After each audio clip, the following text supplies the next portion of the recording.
If you've ever been stuck on someone who's no longer in your life, maybe this was a relationship that ended, maybe it was just a brief romance you had, or maybe it was someone that you never fully connected with in the first place, but for some reason you just can't stop thinking about them.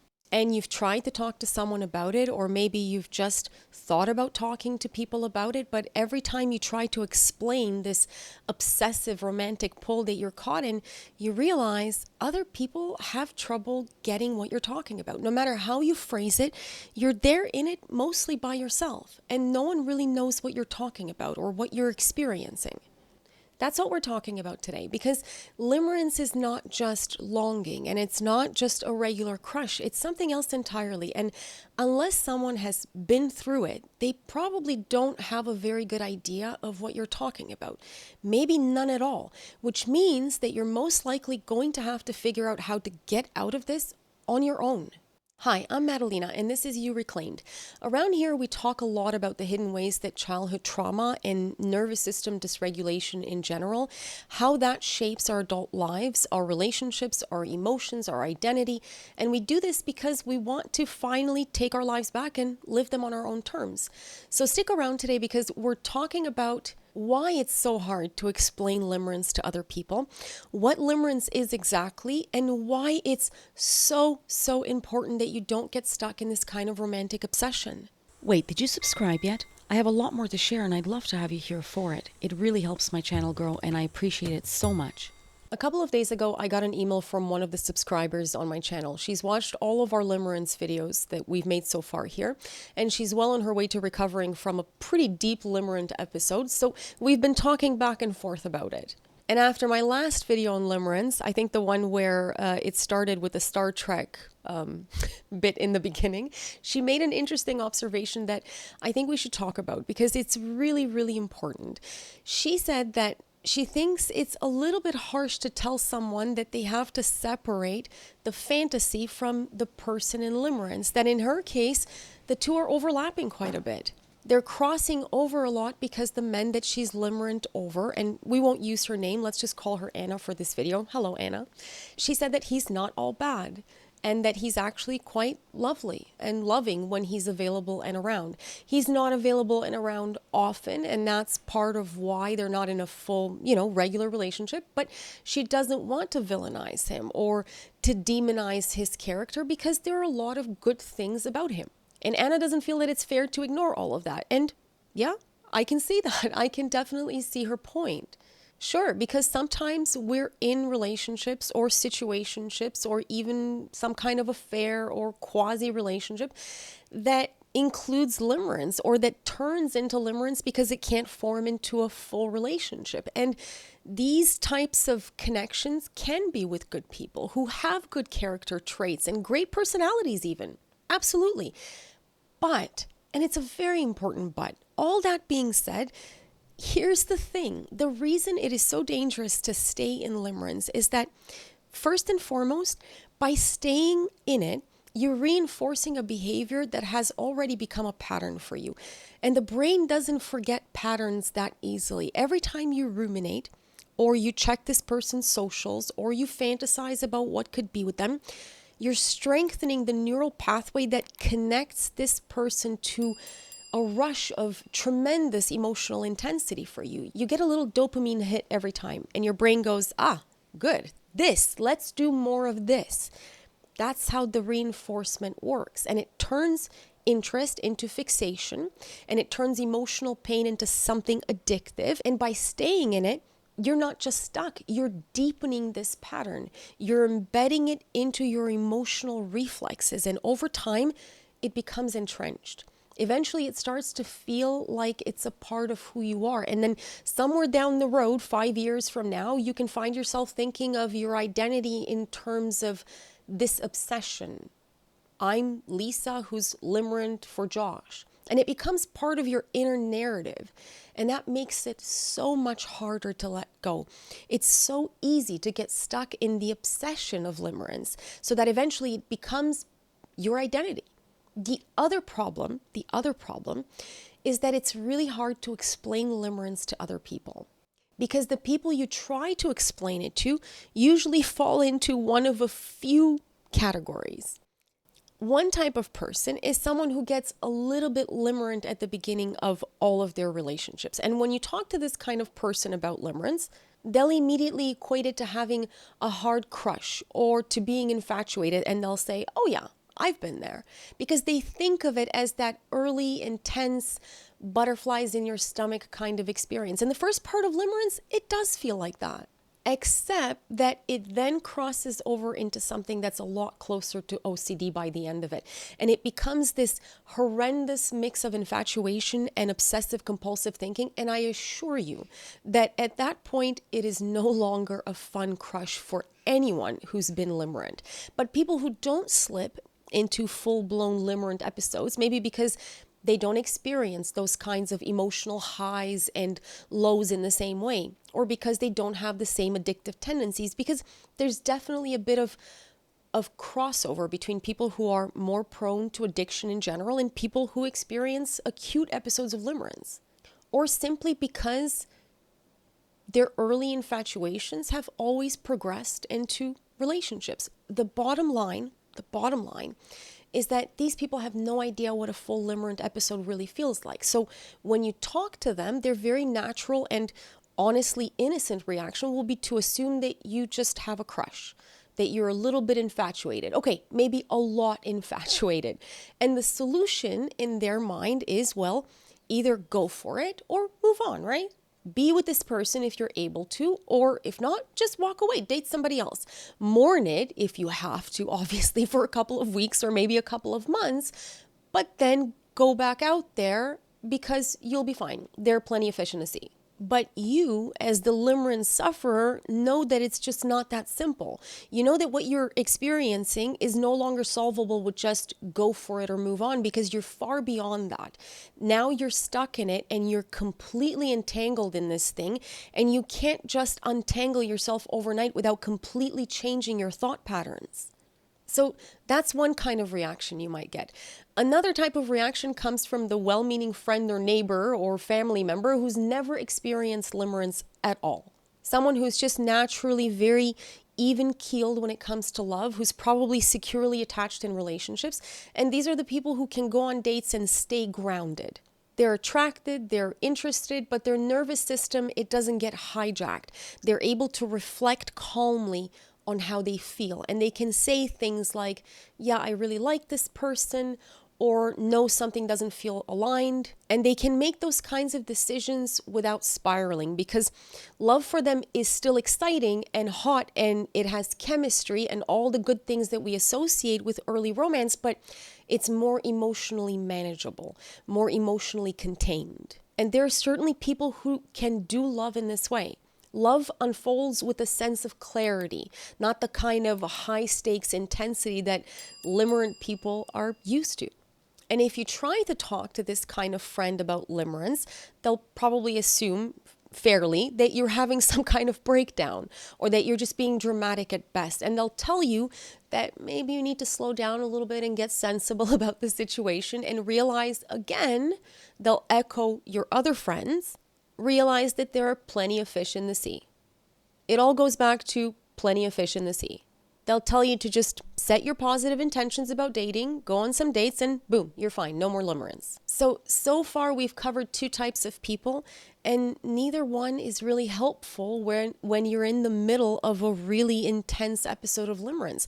And not because they're bad people or because they don't want to understand you, but because they simply just don't get what you're talking about.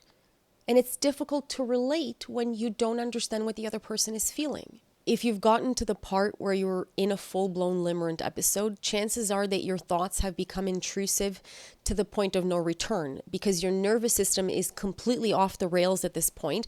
And unless you're talking to someone who's experienced limerence in this acute way, or you're talking to a therapist who truly understands what limerence is, you're kind of on your own. There's no cavalry coming to save you. And even if you have had the courage and the interest to talk to people about it, there's a very real chance that you haven't, because once it gets to the stage where your thoughts no longer feel like they're under your control, there's already so much internal shame and confusion. And it's hard to admit that to anyone. We don't like to say things like, I don't think I have a handle on this anymore. We don't want to say to other people, I think this has gone off in a bad direction and I don't know how to get it back on track. Not because it makes you bad or weak in some way, but because it's not socially easy to talk about things like this. There's no script for how to say, I feel obsessed with someone who's barely in my life and I don't know how to stop. Saying things like that is deeply vulnerable. It's disorienting for the majority of people. And for most people, it's hard to know where to even begin saying things like that out loud. So again, all of this makes it so that it's not a great setup for you getting the help you need from other people. And unless you are working with a therapist who knows exactly what this is and how it works, you're left to your own devices for the most part. If you've spent any substantial amount on social media, in YouTube comments, on Facebook, Instagram, Reddit, wherever people are talking about love and talking about relationships, then you already know that there are tons of people stuck in this kind of pattern, way more than you'd expect. There's an unusually high number of people who are still pining over lost love. It's hard to let love go, right? An ex, a crush, a relationship that never got off the ground in the first place, or someone they were into who never really noticed them. This is a lot of cases of limerence, and this can go on for years. It can go on for 2 years or for 12. Because while you're limerent, you might be secretly hoping that somewhere down the line, Josh is going to realize that you've loved him all along, that he's going to wake up one day and come find you. Meanwhile, Josh is out there driving his 3 kids to soccer practice in a minivan that he shares with his wife and going to the movies with his wife. But it happens more often than you think because it is appealing, truly, to be lost in a fantasy. And fantasy, let's be real, is always better than reality in some ways, especially when there's nothing to interrupt that fantasy. If Josh is not around to show you his real traits, that in your mind, he can stay perfect indefinitely because he never annoys you, always helps with the dishes, never disagrees with you. He's totally on board with whatever you want to do that day in your mind, right? We can joke about it, right? But only a little bit of it is joke. You'd be surprised how often people get lost in a fantasy of what could be in this way. And we've all heard a variety of positive stories, the kinds of stories where 2 people meet in high school and nothing really happens, and somewhere down the line, 21 years later, they run into each other and it's love at second sight, and they spend the rest of their lives happily retired together. And it's lovely. It's a beautiful story to hope for, these kinds of second chance stories. But the realistic chances of these kinds of things happening, especially when you didn't even start a real relationship in the first place, as is the case with a lot of limerence, they're slim to none. And to keep hoping for that, to stay stuck in that fantasy, that is a waste of your life. It simply is. And I don't want that for you. And I know Anna doesn't want that for herself. I want you to get out there and to show yourself, your whole beautiful self, who you are, to people who are actually able to have a relationship with you. Because the alternative to that, it can be so dark. And as far as any of us know, myself included, this one life is it, right? There's no second one that we know of for sure. So we have to do our best with what we have here, to live this life fully and presently. That means that we have to stop putting it on hold for people who are not even there. And this is the part that I really want you to hear, and the part that Anna and I have spoken about at length. I don't want you to get so caught up in the idea of not villainizing this other person that you end up selling yourself short. I don't want you to protect the other person's image so hard that you block your own healing altogether. I want you to prioritize yourself, because honestly, that might be the only thing that gets you out of this. If you have no one to talk to, if no one around you understands what you're going through because you haven't gone to therapy or you don't have access to therapy, then you are going to have to roll up your sleeves and do the work. You're going to have to desensitize yourself from this person, which means that you have to stop thinking about them. You have to stop focusing on them. You have to stop trying to understand them and their potentially awesome and wholesome character traits, and stop prioritizing their reasons, their complexities, their childhood wounds, whatever it is that you think is the reason that this connection isn't working. That's not your job anymore. Your job now is to just prioritize you. That's it. That's the way out of limerence.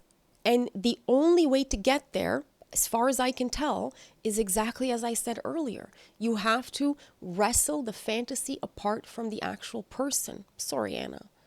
Because when the person stands bare without all of your hopes and dreams projected onto them and layered onto them, right? Like the skin of an onion on top of what this person is, when you peel all that back, you will see the truth. I promise you, you will. The only thing that keeps limerence alive is the pattern that you're reinforcing and how much you're projecting onto this person, the fantasy and story and the what ifs. But once you peel all of that away and you remove it and you look at what's actually there, it's kind of like looking behind the emperor's robes. What's left is usually quite different than what you were holding on to. A lot of the time, there isn't much to look at in the first place. So don't get lost in the weeds, okay? Don't stay stuck trying to explain the other person's behavior. And don't stay stuck trying to forgive the distance or make sense of why this other person can't love you back, or why you can't make a relationship with them, or why they're not a good enough partner even. There are all kinds of scenarios that lead us to limerence. Whatever is the reason that you can't start a relationship, it doesn't matter. It's irrelevant by the end of it. The only thing that matters now is that you desensitize yourself from your own habit of ruminating and fantasizing and revisiting this scenario and rehearsing it in your own mind. Because you're holding on to a future that was never promised in the first place. These things are not promised for anyone. And I don't think that there is a soft, gentler way to say that. I do think that you have to do it with compassion and with self-care. I'm not saying be harsh with yourself or be cruel with yourself. Absolutely not. Be kind and gentle and forgiving, because these things happen. Limerence happens. But at the same time, be realistic and handle yourself trying to get out of it with a firm hand, because this is your one life. And I want you to have full relationships with people who see you and like you and are able to choose you. People who are capable of giving you love back. That's it, okay? Take care of yourself. If there is a video that I haven't made on this subject that would help you to get through this, just ask. I'm here for that. Till next time.